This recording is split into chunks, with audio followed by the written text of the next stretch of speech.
Some of you may have looked at the title of today's homily and gotten excited. I know my people. Reading ahead, projecting like crazy. Unity in diversity. There's going to be a good geeky Star Trek reference, maybe two. We're going to hear something about Mr. Spock and the Vulcan philosophy of Kol Shan, or in English, Eidik. Infinite diversity in infinite combinations, which Spock told us symbolizes the elements that create truth and beauty. The Eidik symbol functions as a religious symbol for Vulcans, much like a cross or Star of David, pentacle, Om, a Dharma wheel might serve for human beings. It's supposed to be an image of the sun rising over Mount Salaya, of the enlightenment of the Vulcan scientist, philosopher, logician, Surik. I hate to disappoint you. Because although we will be touching on the ideas of unity and diversity, truth and beauty, and implicitly in infinite possibility, those are the only references to Spock and Vulcans you will hear today. But Gene Roddenberry, who created Star Trek, was familiar with us, with Unitarian Universalisms, and with American humanism. He was a humanist. And Unitarians have been deeply involved with humanism since it was founded in this country, in modern American humanism. Humanism in some form or another has existed for centuries, and I hate to tell you this, there is not one true humanism. Still, he knew who we were, and I think that some of what we were during his life may have inspired him a little bit. His stories are, for us, inspiring fiction. And we too have some remarkable and inspiring stories. Not about enlightenment and inspiration as the sun rises over a mountaintop, at least not yet. But, well, you will see one of the places that one of us found an insight and inspiration for a kind of infinite diversity in infinite combinations of unity in diversity.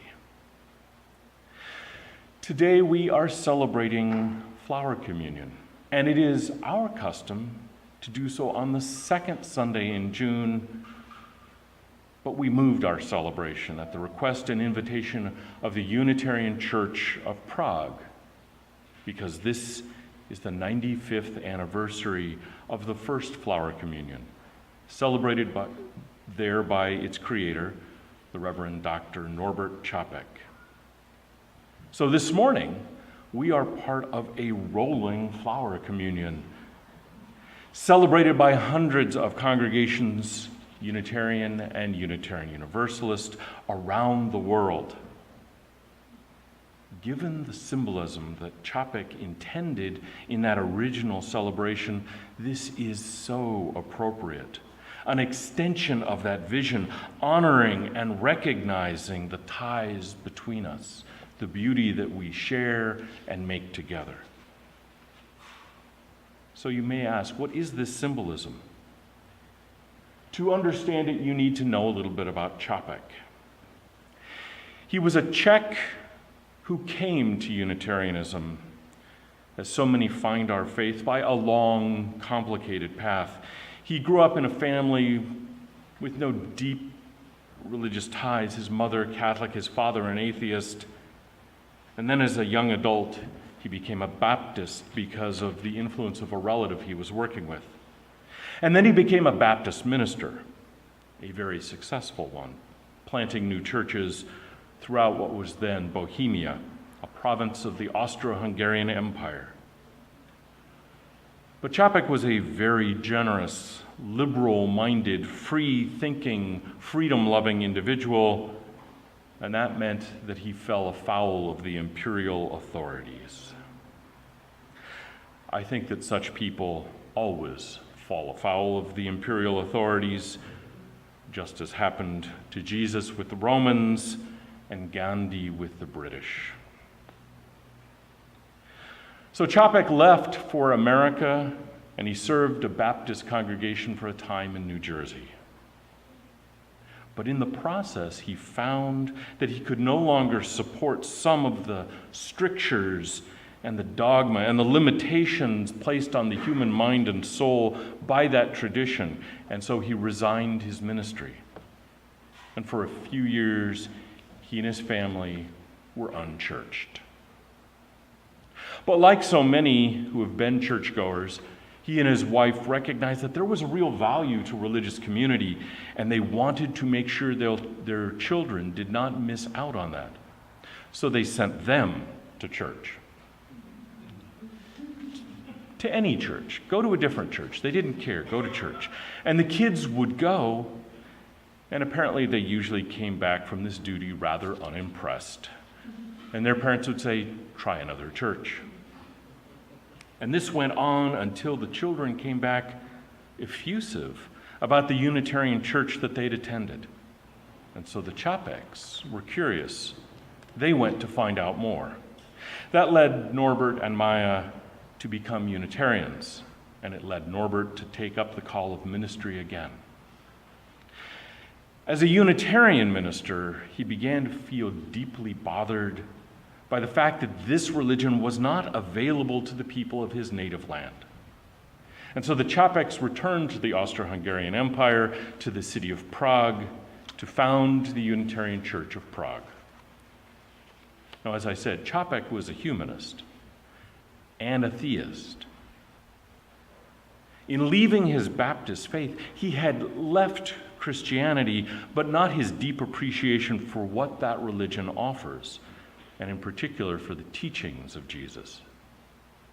His rapidly growing congregation in Prague ballooned until it was the largest Unitarian church on earth. It provided all kinds of outreach. It provided education. It provided medical and mental health assistance, and on and on. And Čapek was involved in all of this, which is more than enough to keep a minister busy. But he was also busy helping plant other Unitarian churches throughout Bohemia. Members of his congregation came from all kinds of backgrounds: atheists, lapsed Catholics, Jews, and others. And he and his wife, who during this time also became a Unitarian minister, wanted to develop some sort of ritual that served to bring the members of the congregation together to see and feel and experience themselves as one, as connected, in the same sort of way that the ritual of communion does for Christians.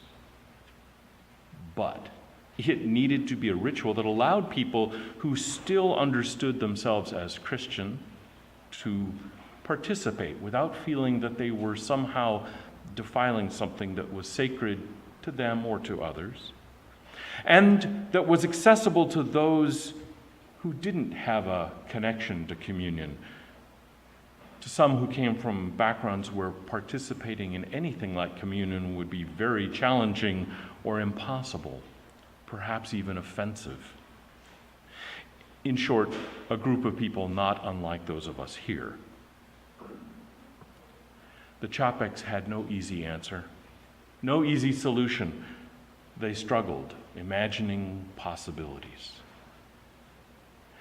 And the story goes that on the train one summer day, perhaps coming back from helping plant one of those Unitarian churches, Norbert saw this glorious field full of sunflowers and was struck by its beauty.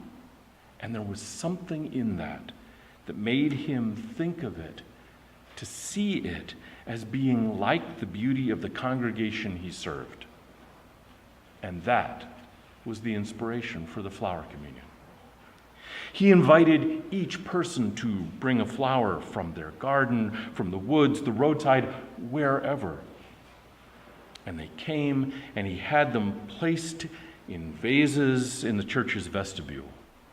During the service, the flowers were brought in by the children of the church and blessed with the words that we heard earlier. And then they were distributed to the members of the congregation so that everyone also left with a flower. They got to see and to share their collective beauty, the riot of color, shape, size, difference, abundance, togetherness. And each of them took one home as a symbol, a representation, a reminder of the same idea that we sing each week. From you I receive, to you I give. And of course, as a reminder that we are individual and beautiful, and that we are still a part of something larger and more powerful and utterly breathtaking. The beauty of community, the beauty of life. Čapek was profoundly committed to humanity and to this faith, to his belief in human possibility. He refused to leave for safety in America when the Nazis came to Prague. He had a congregation to care for. His views, his actions, his continued preaching put him at odds with the Nazis, and so he ended up in the Dachau concentration camp. There he continued, he persisted, to offer support and hope to the other prisoners. He wrote hymns on illegal scraps of paper. He celebrated flower communion for prisoners in a place with no flowers. They used twigs and stones, because beauty and strength are where we find them.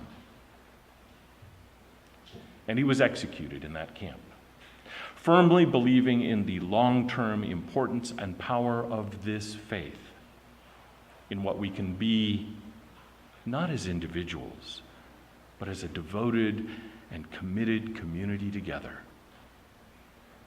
The church in Prague survived the war. It thrives today in what is the Czech Republic. In gratitude for Čapek's life, work, and vision, they and we celebrate the flower communion. And at their request, we do it with them, together with so many others. An even larger riot of glorious but unified diversity, infinite diversity in infinite combinations. It is you. It is all of us who are the elements that can create truth and beauty.